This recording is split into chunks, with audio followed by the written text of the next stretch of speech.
পাঁচবিবির নাকরগাছি business management ইনস্টিটিউটের অধ্যয়ন করা ছাত্রছাত্রীদের বিদায় অনুষ্ঠান অনুষ্ঠিত হয়েছে। মোহাম্মদ মাফিজুল ইসলাম, জয়পুরহাট জেলা প্রতিনিধির পাঠানো তথ্য ভিডিও নিয়ে সাদে আরফিন ভাবনার প্রতিবেদনে দেখুন বিস্তারিত। জয়পুরহাটের পাঁচবিবির নাকরগাছি বিজনেস ম্যানেজমেন্ট ইনস্টিটিউটের অধ্যয়ন করা ছাত্রছাত্রীদের বিদায় ও অনুষ্ঠানে নতুন ভর্তিকৃত শিক্ষার্থীদের বরণ অনুষ্ঠিত হয়েছে।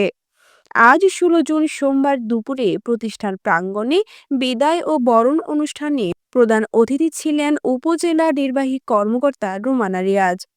বিশেষ অতিথি হিসেবে থানার ভারপ্রাপ্ত কর্মকর্তা ওসি মোহাম্মদ মইনুল ইসলাম, মাধ্যমিক শিক্ষা অফিসার মোহাম্মদ মিজানুর রহমান খান, উপজেলা মহিলা বিষয়ক কর্মকর্তা মোহাম্মদ ওবায়দুর রহমান ও অধ্যক্ষ মোসাম্মদ সেলিনা আক্তার চৌধুরী সহ প্রতিষ্ঠানের সকল শিক্ষক শিক্ষার্থী ও অভিভাবকগণ। অতিথিগণ অনুষ্ঠানে এসে উপস্থিত হলে অনুষ্ঠানের অধ্যক্ষ ও শিক্ষার্থী মণ্ডলী ফুলের শুভেচ্ছা জানায়। রোভার স্কাউট দল গার্ড অফ অনার প্রদান সহ সম্মান প্রদর্শন করেন। একই সঙ্গে শিক্ষার্থীরা ফুল ছিটিয়ে অতিথিদের অনুষ্ঠানে অভ্যর্থনা জানায়।